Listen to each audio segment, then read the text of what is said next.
What's up, guys? My name is Joe. We are back with another episode of British Guy Reacts, and it is another baseball-related video. This one is the weirdest players in baseball history. Now, it's never nice to call somebody weird, but some people are just a bit odd, aren't they?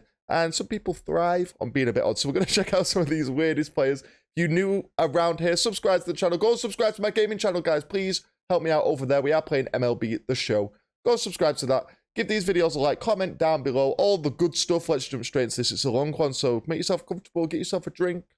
But don't close the video and go and get yourself a drink. Just go and get one and From come playing back and in the watch. dirt in the middle of pitching a complete game and talking to themselves on the mound, to claiming they could control the weather and could teleport from one side of the stadium to another, it's clear MLB is full of characters. I once wore a thong in public in front of thousands of people. But which one is the weirdest of them all? One player had a mental breakdown so severe, he shot an umpire with a squirt gun. After being forced into a mental hospital and getting a dangerous and controversial procedure performed on his brain, he returned to have one of the most successful careers of his era. Other players enter the league seemingly completely normal until one event changed them forever. Most notably, this player, who halfway through his career completely changed his name and his... Sorry, I didn't give a shout out. This is the Baseball Doesn't Exist channel. It's a fantastic channel. Very engaging videos. Go and subscribe to them as well. Sorry to pause there. Identity. When he entered the league, he went by the name Nyjer Morgan. And before his identity shift, a lot of critics hated his personality. He's charging the mound. Yo! My man got killed. He was known as a tough player who wasn't afraid to run over catchers, Playing the wrong sport, mate. Extremely hard, get into vicious fights, but also let his emotions get the best of him. Like when he missed this ball, thought it was a homer, got extremely pissed at himself for not catching it, and allowed the runner to score an inside the park home run just because he was pissed. He got a ton of hate in Washington. That's my team on MLB The Show as well, Washington Nationals.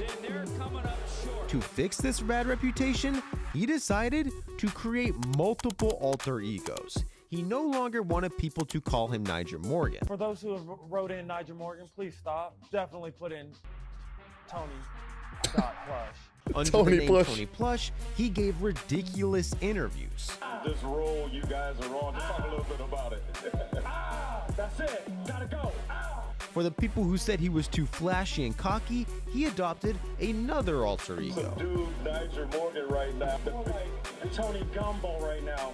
Real professional. Tony Gumbo was a humble player who valued the fundamentals, which he called my Plushamentals out there. Plushamentals was his simple approach to hitting where he didn't try to do too much. And then just trying to tickle it into the outfield. Somewhere I can just work my hands. I mean, I don't want to laugh really too much because this guy might actually have some mental disorder here. His alter egos led to an increased popularity, his best seasons ever, and one of the most legendary walk-offs and post-game interviews ever seen.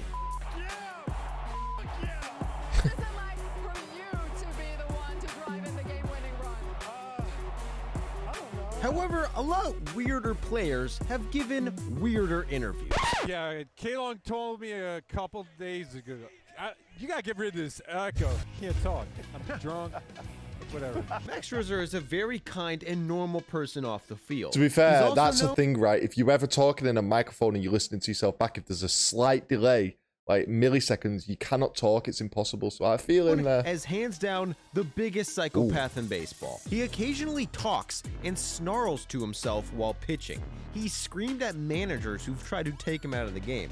One time, his catcher stopped a game to propose an unfair fantasy football trade just to make him mad. Scherzer cursed him out and started throwing 3 miles per hour faster.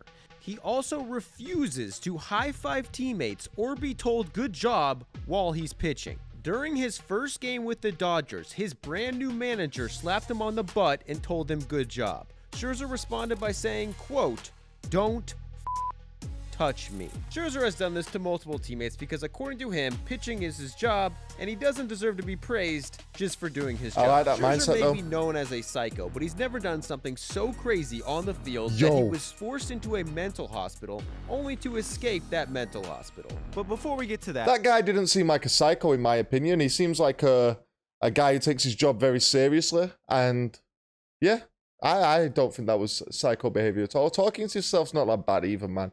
Like, not if you're doing it in a way to like G yourself up, get yourself angry, get yourself ready.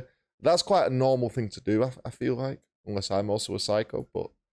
a quick Don't know. word from I'm today's talking to myself sponsor. right now. Made the major leagues, his teammates realized something was off. In his first 2 months, he was ejected 3 times, got into 3 fights, and completely boiled over after hitting a home run by running behind home plate and jumping on the backstop to intimidate fans behind home plate.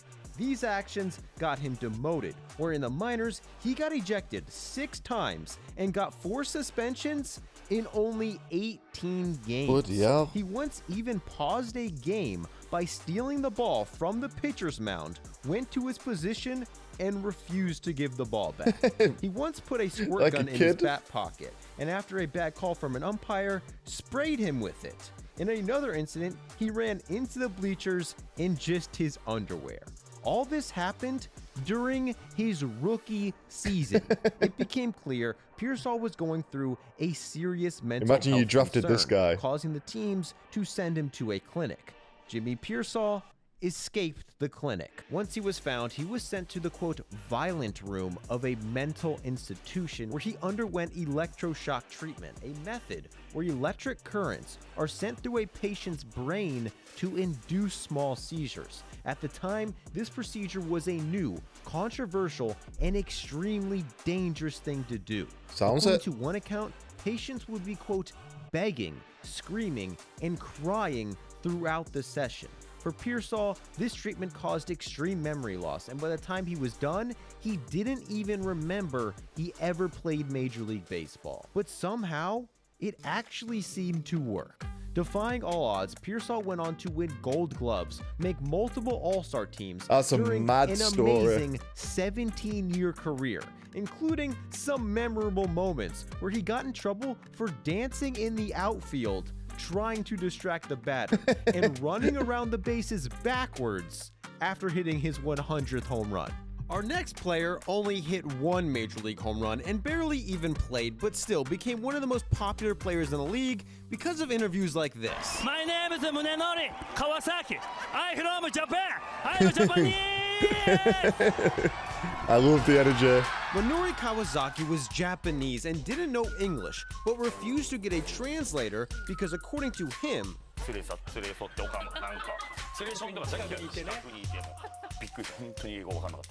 but barely knowing any English didn't stop him from doing interviews.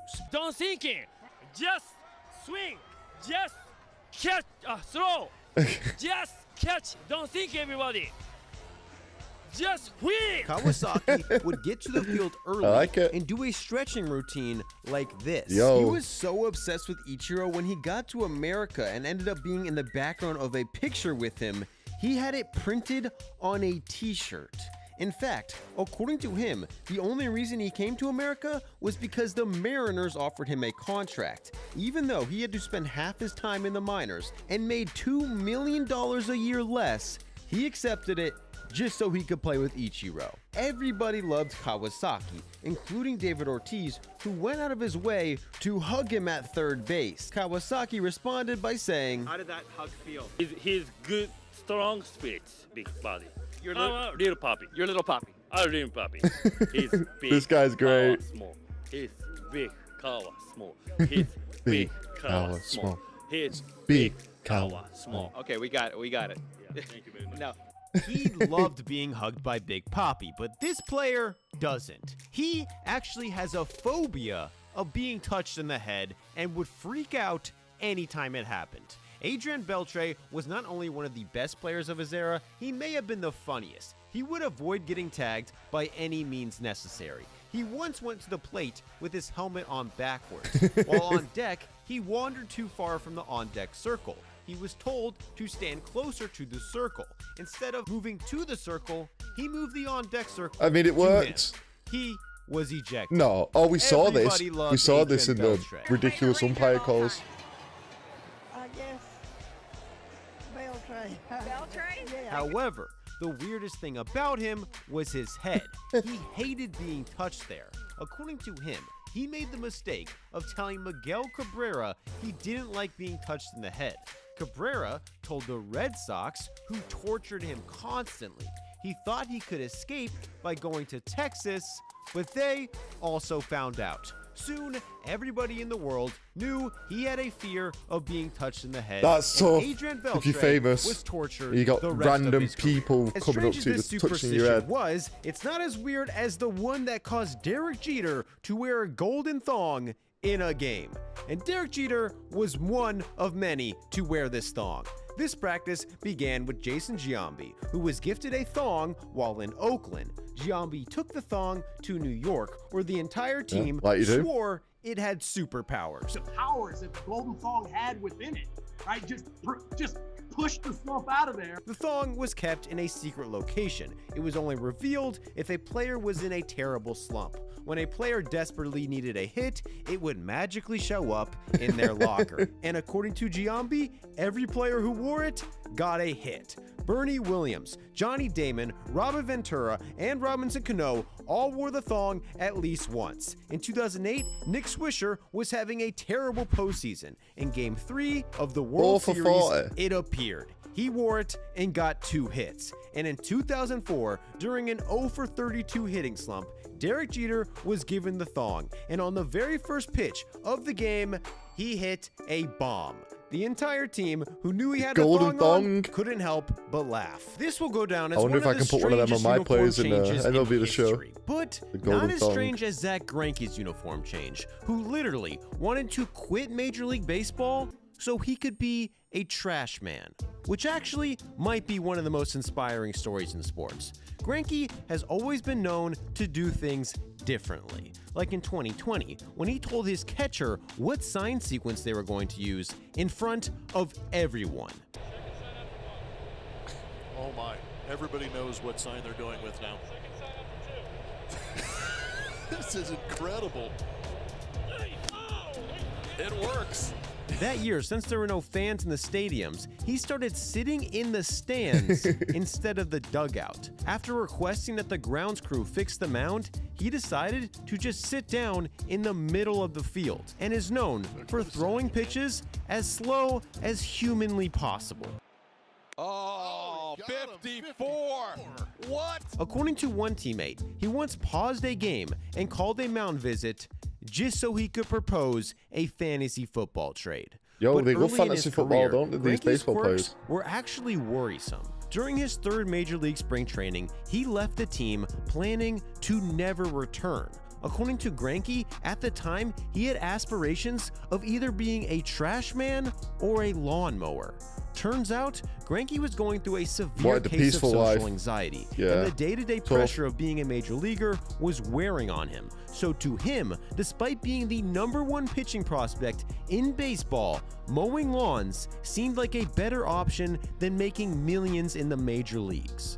Miraculously, after taking several months off, Greinke overcame this anxiety and since then has put up a Hall of Fame career, and even today, Fair play, lad. 17 years later, continues to pitch in Major League Baseball. But Very despite all well of done. Greinke's strange antics on the mound, he's not even close to the weirdest player in baseball history. For all the folks in Carson City and Knob Noster, what do you got to say? Hey folks, we're #1 and here. We did it this year and celebrate with us because we're here. This is Charlie Kerfeld, who would actually go on to ask and be granted permission to have his contract paid in food. He was a fan favorite in Houston for wearing massive glasses and chewing massive amounts of tobacco while pitching, but was even more famous for his love of food. Chewing tobacco while playing? Surely that's not legal. At one point, he even got fined $250 because he was caught eating ribs in the middle of a game.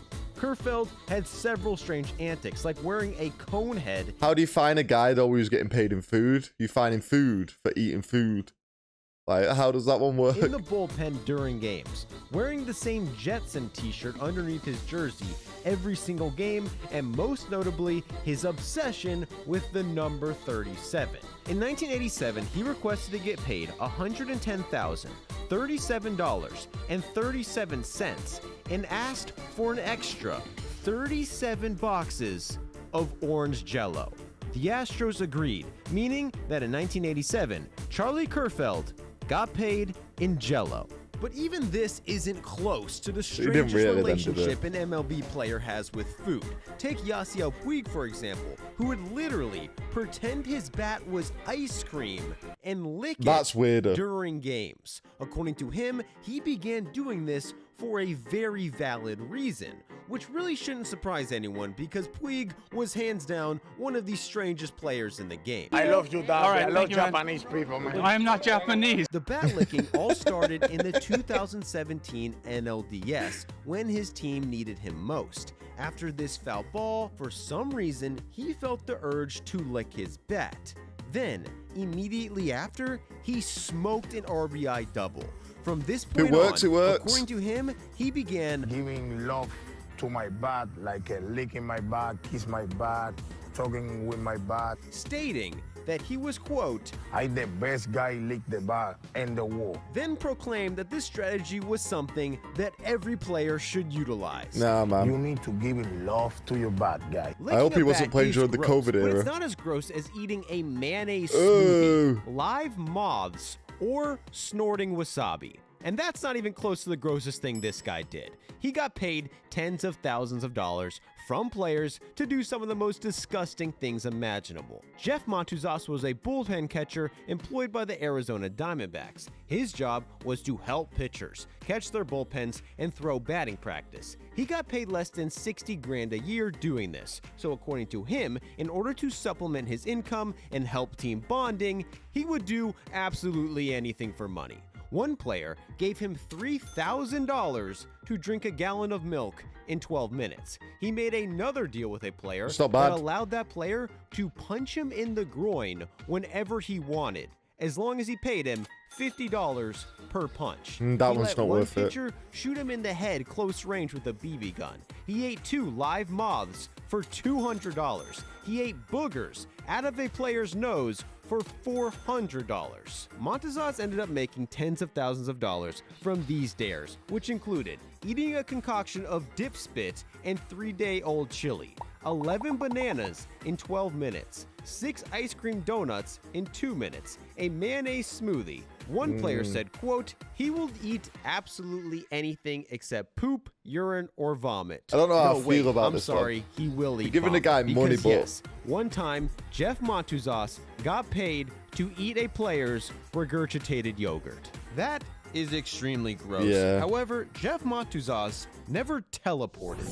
According to Darren Daulton, he did. During his career, he seemed relatively normal until one single event in the final year of his career changed him forever. He was an all-star who was credited by many of his teammates for being one of the most impactful players on the teams he played for, not only for his on-field performance, but for his leadership. However, according to him, in a game in the final year of his career, he hit a double without ever swinging the bat, claiming that even though his body was the one at the plate, he wasn't the one who swung. What? Daulton was curious on how this was possible and started researching for answers. He began looking into alchemy, telepathy, metaphysics, and sacred geometry. And the more he learned, the more unexplainable things happened. He said he began teleporting from room to room.